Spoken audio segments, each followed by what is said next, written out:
Bienvenue dans cette vidéo où je vais vous présenter la dernière série originale Magical Girl sortie en France, Stellar Witch Lips. Après les présentations, je vous donnerai mon avis sur la série complète en évitant bien entendu de vous spoiler un maximum afin de vous laisser la surprise de découvrir ce titre. Sans plus tarder, plongeons dans l'univers de Stellar Witch Lips. Stellar Witch Lips est une série de mangas composée de 5 tomes et, à ce jour, terminée. Tous les tomes sont parus en France, chez les éditions Nobinobi. Stellar Witch Lips est catégorisé comme étant un shoujo, en abordant les thèmes du Magical Girl, de l'amitié et du fantastique. Avant de vous résumer l'intrigue que nous propose le manga, parlons un peu de la scénariste et de la dessinatrice. Anna Kagami et Kotoko Ichi. La première, Anna Kagami, est la scénariste de Stellar Witch Lips. Je n'ai pas trouvé d'autres œuvres sur lesquelles elle aurait éventuellement travaillé. En revanche, la dessinatrice, Kotoko Ichi, est loin d'être une toute nouvelle mangaka inconnue au bataillon. Elle a travaillé sur plusieurs mangas entre 2011 et 2013.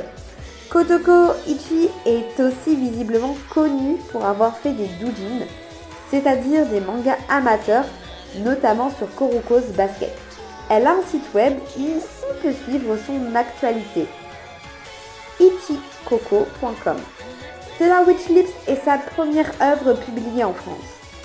Toutefois, on remarque qu'elle a travaillé sur d'autres mangas et projets, notamment en 2022 pour la société Kodansha.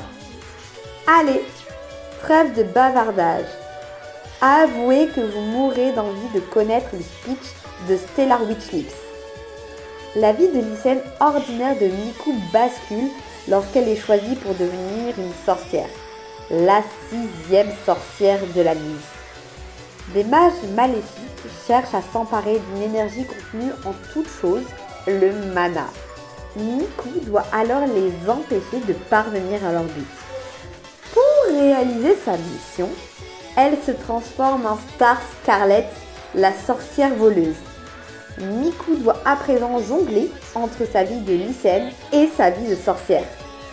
Chose difficile quand un de ses camarades de classe, jeune prodige inspecteur, se met en tête d'arrêter Star Scarlet. Heureusement, Miku trouvera de précieux alliés auprès de sorcières de la nuit, comme elle. À l'annonce de la parution de Stellar Witch Lips, j'ai été très hypée. L'intrigue proposée me plaisait et me rappelait les Magical Girls sorties dans les années 90-2000. Le chara-design découvert sur la couverture de Star Scarlet m'a totalement conquise. Les yeux et la coiffure ont été travaillés et on peut y voir de nombreux détails.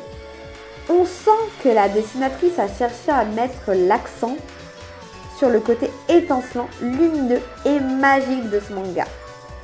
Pour rester sur le chara-design des personnages, je le trouve très réussi. Parlons notamment des costumes de Magical Girl. Dans Stellar Witch Lips, on nous propose des sorcières.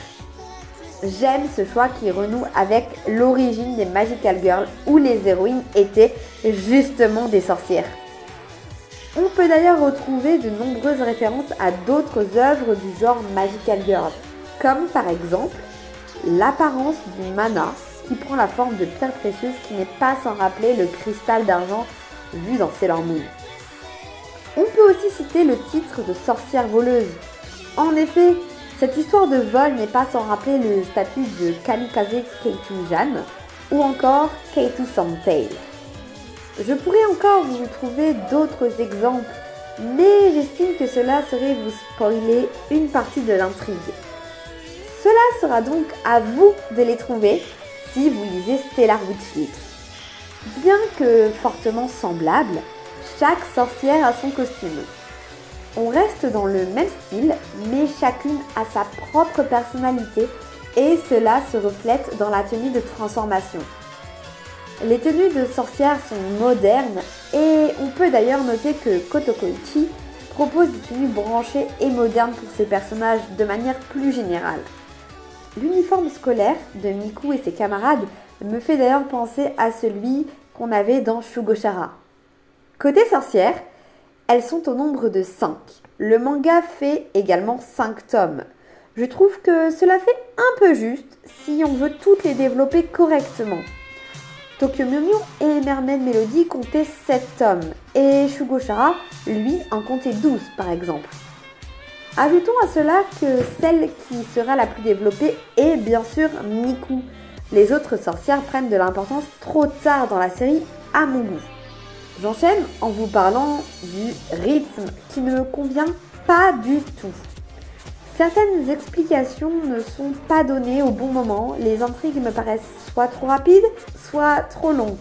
Pour moi, Stellar Witch Lips a vraiment un problème de rythme.